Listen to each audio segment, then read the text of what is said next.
नमस्कार, आप देख रहे हैं समाचार जेड। उत्तर प्रदेश में बुनकर बिजली पासबुक समाप्त किए जाने को लेकर पूरे प्रदेश में बुनाई उद्योग संबंधित हड़ताल की गई। आज 20 अक्टूबर को जनपद मऊ में बल्कि पूरे प्रदेश में पावर लूम, चरखा, एम्ब्रॉयडरी और बुनाई से संबंधित सारे उद्योग धंधों यानी की दुकानों को आदि को बंद रखा गया।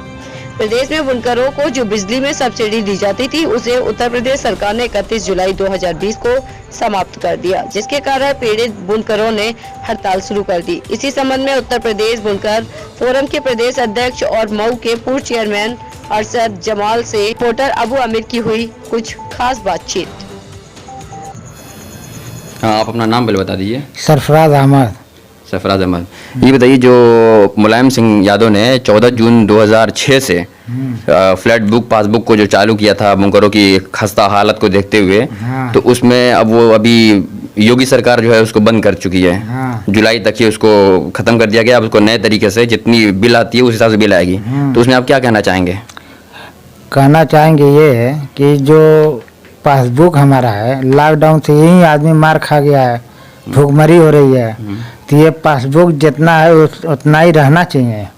सरकार से मेरी मांग यही है। या अगर सरकार कुछ बढ़ाना चाह रही है तो कुछ बढ़ा सकती है, एक फ्लैट रेट बना दे कि 150 रुपया 200 रुपया महीना, यही ना। 1000-1200 आएगा तो कैसे काम चल पाएगा, आप बताइए। 72 के बजाय अगर ये 100 रुपया हो जाए तो काम चल सकता है। अगर 125 हो जाएगा तो नहीं काम चलेगा बुनकरों का। 3000-4000 के महीने कमाई है तो हम 1500 बिल भरेंगे कि ये पेट जिलाएंगे बच्चों का। तो सरकार से आपकी क्या मांग, मतलब यही कि उसको कुछ और बढ़ा लें, लेकिन कम से कम एक फ्लैट रेट कर दें, बहुत ज़्यादा ना रहे कि हम लोग उसको झेल ना सकें। हाँ, फ्लैट रेट कर दें और उसको बहुत ज़्यादा ही ना रहे, झेलना न पड़े हमको, आसानी से सरकार को पैसा जमा किया जाए। यही देख रहे हैं कि कुल घर द्वार 3 वाला है, पेड़ किसी तरह चल रहा है लूम से, बस यही है और क्या है। और पासबुक खत्म न हो, सरकार इसको न खत्म करे। हम ये चाहते हैं कि 72 के बजाय 100 रुपया रख ले लूम पीछे, तो हमारा भी काम चलेगा, सरकार भी काम चल जाएगा, पूरा पैसा भी ऐसे जमा हो जाएगा। ऐसे बकाया रहेगा तो ये रहेगा तो रहेगा दुनिया भर का। वैसे भी आप लोग उससे ज़्यादा कर दिया गया नए रेट से, तो फिर आप लोग पेमेंट जमा नहीं कर पाएंगे उतना? नहीं जमा कर पाएंगे, एकदम नहीं जमा कर। पेड़ बच्चों का पेड़ चलाएंगे कि पैसा सरकार को जमा कर पाएंगे। चलिए ठीक है, बहुत बहुत शुक्रिया। 6000 खर्ची होती है तो उसमें 1500 भर देंगे बिल, तो बच्चों का पेट कैसे चलेगा? बच्चों का पेट चलाना से पढ़ाई लिखाई भी करना है, दवा दर भी देखना है। ये आपका हाथ देखना है। लूम से कैसे क्या होगा? ये लूम से हुआ है। कैसे, मतलब क्या हो गया था? ये लूम पर से गिर गए थे लूम बनाने में। अच्छा, हाँ। तो इसमें भी आपके लंबे चौड़े खर्चे बैठते होंगे, तो वो सब उसी में से एडजस्ट करना है। उसी में सब एडजस्ट करना है, लंबा खर्चा है। ये कैसे होगा, काम चलेगा हम लोग का? चलिए ठीक है, बहुत बहुत शुक्रिया आपका। आपका नाम क्या है? अच्छा, ये जो अभी चल रहा है पासबुक का मामला, कि उत्तर प्रदेश सरकार ने इस मामले को खत्म कर दिया है, पासबुक को खत्म कर दिया है। इधर से पासबुक को जो है उत्तर प्रदेश सरकार ने खत्म कर दिया है, जो कि 14 जून 2006 से मुलायम सिंह ने उसको जारी करवाया था बुनकरों के साल को देखते हुए, तो अभी इसको खत्म कर दिया है। तो अभी जो है आप लोग लूम चला करके जो उसका पेमेंट करेंगे बिल का, क्या आप लोग कर पाएंगे आसानी से? 1000-1200-1500 भी आएगी बिल? तो असल में इनको मालूम नहीं, सुनाई कम देता है। अच्छा, हाँ। हम लोग भर नहीं पाएंगे। हम लोग बुनकर आदमी है भैया, 200-300 का एक दिन में सुबह से शाम तक रहते हैं, तो 200-300 काम होता है, तो हम कहाँ से उनको पूरे परिवार मिलकर हम खाना खाएं? हमारे जो मुख्यमंत्री हैं उनको सोचना चाहिए बुनकरों के बारे में कि क्या करना है इनको। हम लोग को यही हमारी रोजी रोटी है, दूसरा तो कुछ है नहीं।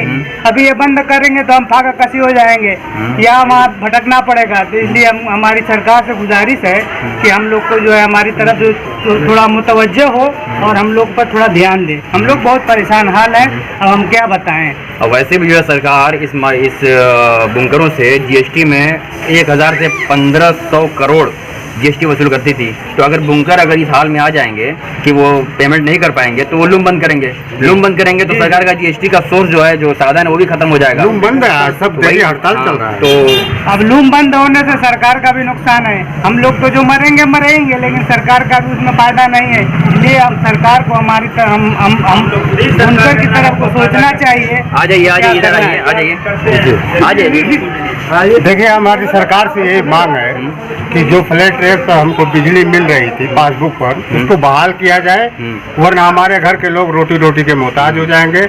और कहीं के नहीं, और बीच में देख रहे हैं आप कोरोना वायरस जो फैला हुआ था, इसमें बुनकरों की जो हाल हुई है, हिंदुस्तान में जितने लोग बचते हैं सबसे बुरी गति है बुनकरों की हुई है।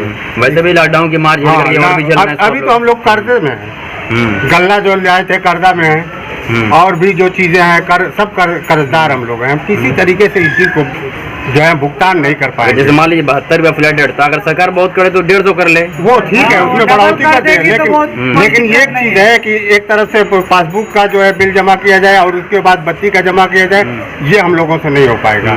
क्योंकि हम लोग बंद कर दिए, दिन भर अगर हम लोग पूरी परिवार मिलकर काम करते हैं तो 150-200 रुपया का काम होता है, तो उसमें अपने बच्चों का पेट पालेंगे या सरकार को बिल देंगे। 150-200 काम होता है भाई, महीने का लगभग 4-5 हज़ार रुपया। बस वही मान के बंद भी होता है, महीने में 1 बार 2 बार बंद भी होता है। लाइट भी नहीं रहती। लेकिन मुख्यमंत्री जी हम लोगों के बारे में थोड़ा सोचें कि ये लोग सबसे गिरी जाते हैं, सबसे बुनकर जो है सबसे कमजोर है।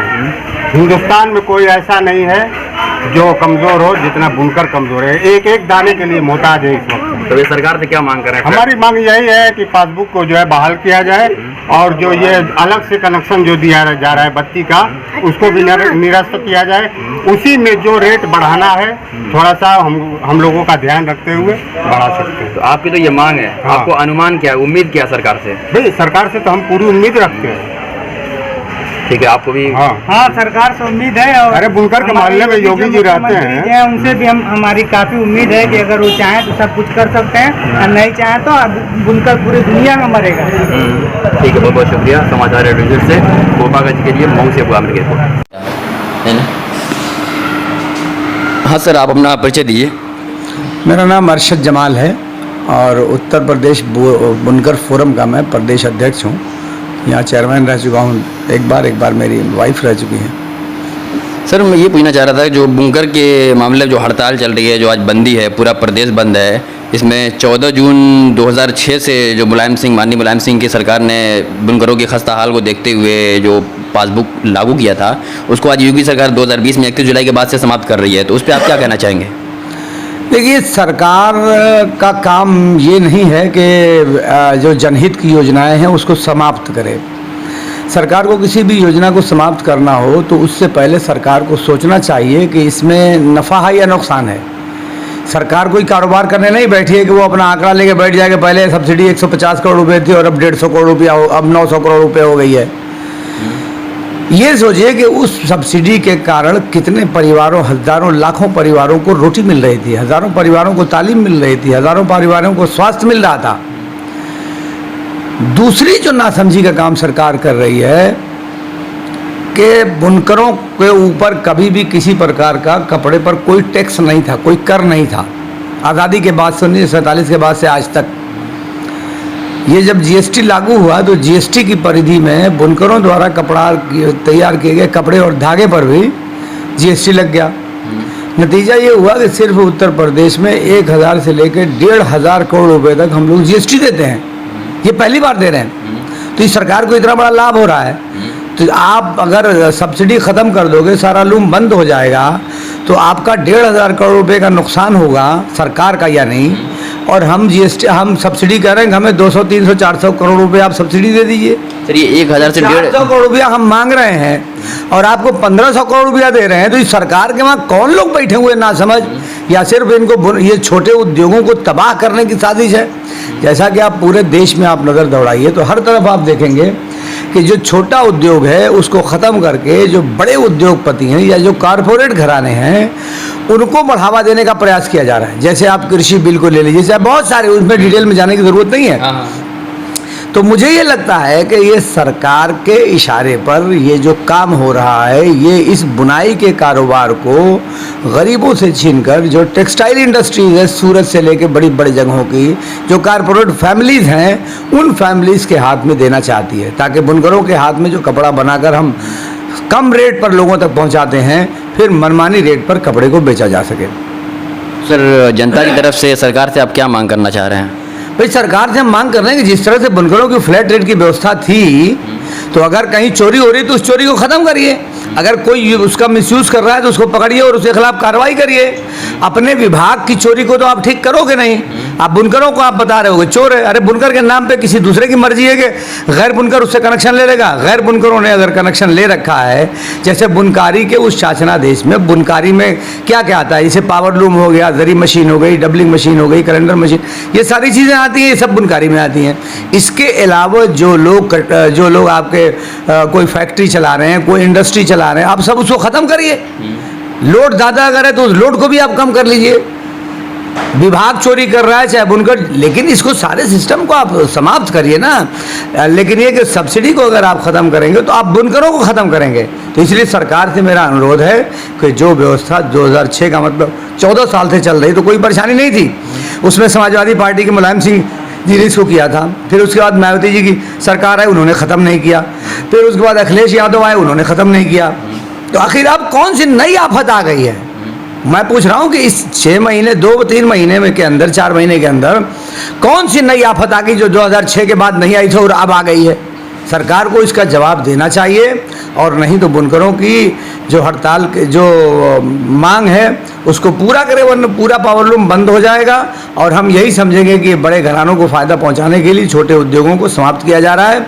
और जाहिर सी बात है कि मरता क्या न करता। जब हमको पता है कि 2000 रुपया 1500 रुपया बिजली की बिल देकर हम उसको चला नहीं सकते, तो फिर मरता क्या न करता। बुनकर सड़कों पे उतरेगा और सरकार से लड़ेगा और अंतिम समय तक लड़ेगा। सर, आरोप ये है कि जो शहर के जो बड़े उद्योगपति होते हैं उनके पास ज़्यादा लूम होते हैं, तो वो भी फ्लैट रेट पर ही ये इस्तेमाल कर रहे हैं, तो इसके बारे में आप क्या कहना चाहेंगे? देखिए, कोई जिसके पास 10-20 लूम है तो बड़ा उद्योगपति कहाँ से हो गया? 10-20 लूम के लोग, लेकिन उसमें बहुत बड़े बड़ी मशीनें चल रही हैं। कुछ इस पूर्वी उत्तर प्रदेश में या मऊ या बनारस में आपको ये सब गड़बड़ियाँ नहीं मिलेंगी, लेकिन जब आप देखेंगे पश्चिमी उत्तर प्रदेश की तरफ आप जाएंगे तो उससे बहुत सारे ऐसे इंस्ट्रूमेंट चल रहे हैं जो इस हमारे शासनादेश में जो हिस्सा ही नहीं है। हमारा कहना है कि जो शासनादेश का हिस्सा ही नहीं है, या जो बहुत बड़े उद्योगपति हैं, करोड़पति हैं, उनको सरकार से सब्सिडी लेने की क्या ज़रूरत है? मैं कह रहा हूँ कि ये गरीबों की योजना है, तो गरीबों तक इसको महदूद रखिए। और गरीबों का जो 10-20 लोग लगा के अपने बच्चों की रोजी रोटी पाल रहा है, उसको जीने का हक दीजिए। कहीं किसी ने चरखा लगा रखा है, कहीं किसी ने छोटी सी दूरदरी मशीन लगा रखी है, तो उनको आप बंद कर देंगे तो उसका कारोबार बंद घर चला जाएगा। मगर आपको ये नहीं पता कि घर में अंदर रह के उसके छोटे छोटे बच्चे, उसकी पत्नी, उसकी माँ, सब लोग मिलजुल के काम करते हैं, तो घर में रोटी आती है और बच्चों को पढ़ाई के लिए किताबें मिलती हैं। मगर सरकार को अपना ये फैसले पर फिर एक मरतबा विचार करना चाहिए। ठीक है सर, बहुत बहुत शुक्रिया। समाचार एडिटर से अबू आमिर।